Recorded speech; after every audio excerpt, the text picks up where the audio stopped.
Oke, di sini diketahui ada struktur balok beton prategang pasca tari seperti gambar berikut ya. Nah, diketahui titik beratnya tendon 100 mm diukur dari serat bawah. Yang pertama, kita mau cek apakah penampang memenuhi syarat bila R-nya 0,75, di mana M0-nya sama dengan MDL ditambah MSIDL. Yang kedua adalah mendesain gaya prategang awal minimum atau PI bila diketahui long term pre-stress loss sebesar 25% dari tegangan initial sampai tegangan efektif atau R-nya 0,75. Terus dianalisis menggunakan diagram Magnell. Nah, sesuai dengan SNI 2817/2013. Oke, di sini diketahui si betonnya juga. Ya, baloknya diketahui. Di sini udah diketahui H, WA, WA1 ya. Semuanya sudah diketahui, tinggal yang pertama adalah yang kita lakukan mencari luas. Nah, luas di setiap penampang. Di sini kan ada 7 penampang, kita cari luas 7 penampang juga, diikuti dengan bentuk penampangnya. Di sini kalau nomor 1 penampangnya ada persegi. Nah, di sini kita cari kalau persegi luasnya P kali L. Seperti gambar berikut, kalau P-nya panjangnya itu WA 800 dikali H1, HF1 ya 200. Nah, keluar itu sekitar 160.000 mm persegi. Selanjutnya udah kita cari luasnya, jangan lupa kita cari A totalnya atau biasa disebut AC. Nah, kalau udah dapet AC, kita lanjut ke berikutnya adalah titik pusat. Jadi setiap penampang, di sini kita harus cari titik pusat. Nih, udah ditanda-tandai kan? Titik pusatnya di mana? Di sini, di sebelah sini, di sebelah sini. Nah, kita mencari caranya. Salah satu contohnya kita mau pakai yang penampang 7 biar lebih mudah. Jangan lupa kita harus menentukan titik utama, titik pusat. Kalau saya titik pusatnya di sebelah sini ya. Dia di ujung sebelah kanan. Nah, kita mencarinya yaitu, kan ini Y itu berarti vertikal ya. Oke, kalau di titik 7 itu, yaitu tingginya HF4. Nah, HF4 itu 250 mm dibagi 2. Kan dia berada di tengah karena dia persegi. Jadi hasilnya adalah 125 mm. Selanjutnya setelah kita mendapatkan Y, kita mencari YT dengan menjumlahkan setiap luas dikali titik YT, luas dikali titik Y, terus dibagi semuanya sama total luas. Nah, hasilnya 855. 855. Selanjutnya ke YB. Nah, di YB itu Y total, nah dikurangi YT.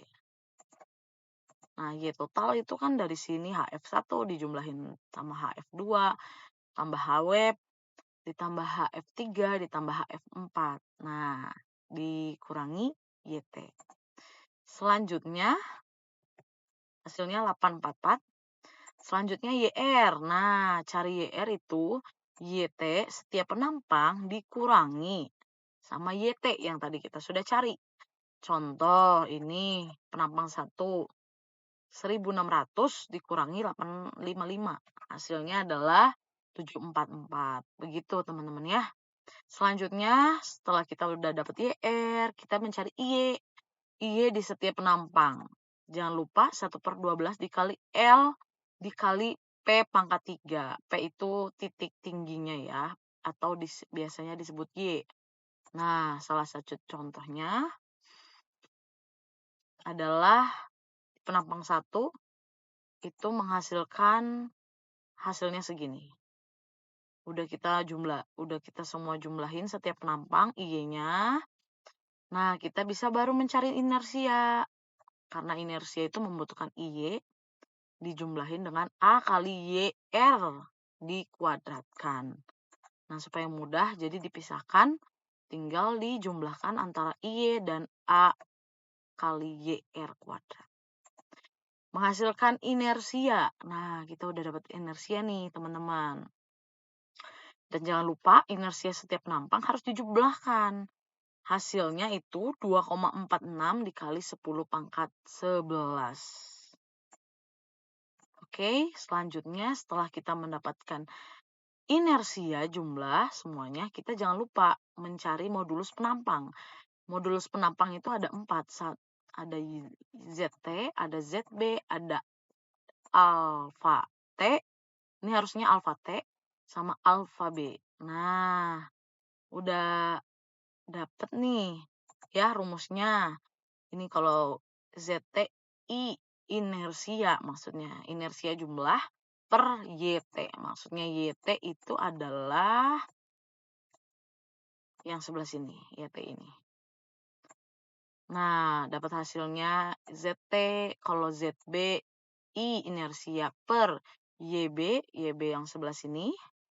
Terus kalau alfa T, AC itu jumlah semua tadi penampang, luasnya dibagi ZT yang sudah kita dapat. Nah, selanjutnya kalau alfa B, tinggal AC, luas semua penampang, dibagi ZB yang sudah kita dapat.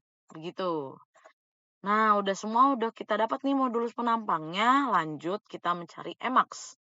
Mmax itu YB yang tadi ini dikurangi 100. 100 ini adalah yang dari soal 100 mm. Makanya dikurangi 100. Didapatlah hasilnya 744 mm. Selanjutnya udah kita cari Mmax, kita jangan lupa mencari QBS. QBS itu nilai momen maksimum di tengah bentang. Itu rumusnya adalah nih, AC dikali YT. AC itu luas semuanya dikali YC-nya adalah 25 dikali 10 pangkat min 6. Setelah itu kita dapat, baru kita masuk ke momen nilai mati. Nah, ini QDL. QDL adalah QBS ditambah QSIDL. Itu lihat. Nah, yang tadi QBS ditambah 10. Maka didapatkan 27. Nah, langsung ke MO. MO adalah 1/8 dikali QDL. Nah, QDL ini. Hasilnya 3047. Selanjutnya kita mencari Q total. Q total QDL yang ini tadi ditambah QLL. QLL adalah 30. QLL. Selanjutnya setelah itu kita melanjutkan ke MO. Ke MO. Nilai momen. Nah, nilai momen ini MDL atau sama dengan MDL sama dengan 1/8 dikali QDL dikali L pangkat 2. Nah, L pangkat 2 adalah 30 di pangkat 2. 30 itu dari mana? Dari soal. 30 meter. Nah, setelah itu udah kita dapet semuanya. Tadi dapat MO ya, udah. Terus baru M total. 1/8 dikali Q total ini dikali L. L-nya 30 pangkat 2. Nah, udah dapat M total. Selanjutnya kita FC. FC kan udah tahu 45. Terus kita mencari FCI. Terus mencari FTI sesuai dengan rumus berikut. Nih ya, 0,5 akar FCI. Sekarang kita mencari FCI. Selanjutnya, sesudah mencari FCI, kita mencari FT. Sesuai dengan rumusnya juga kita ikuti. Langsung mencari FT. DL only. Kemudian kita mencari FC total. Nah, FC total ini min 0,5 dikali sama FC. Baru dari semuanya yang sudah kita cari, yang tadi FCI, FCI, FTI, semuanya sudah kita cari, baru kita bisa mencari ZB, min. Nah, ZB min ini dengan rumus M total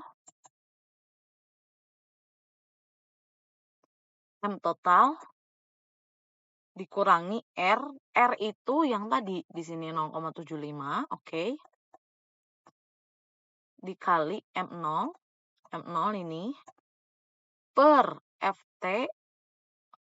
FT nih. Mana FT? Nah, ini 3,35 dikurangi R 0,75 nih ya, 0,75 dikali D-nya FCI. Nah, ini FCI min 21,6. Oke. Udah itu. Lanjut. Udah semuanya kita dapat nih, semuanya kita udah ketahui. Kita baru bisa mencari persamaan. Nah, persamaan dari yang tadi disuruh soal. Persamaannya disuruh menggunakan diagram Magnell. Nah, sebelum menggunakan diagram Magnell kan kita harus punya persamaan. Nah, persamaan tersebut kita mempunyai 5 persamaan dengan rumus seperti berikut ini. Kita bisa lihat ada 5 rumus dan punya, kalau saya membuat range E-nya itu dari 0 sampai 1000. Nah, tinggal masukin nih setiap yang tadi rumus ini dimasukin E-nya ke sini. Salah satu contohnya seperti berikut di persamaan AT alfa T yang tadi di sebelah sini. Oke, dikali E-nya 0, dikurangi 1, per A. A ini semuanya total, A total, dikali FTI. Nah, FTI yang tadi yang udah kita cari 3 ya. Nah, dikali FTI, baru ditambah alfa T yang tadi di sebelah sini, baru dikali M0. Nah, M0 yang ini. Oke, jumlahkan semuanya, ada hasilnya.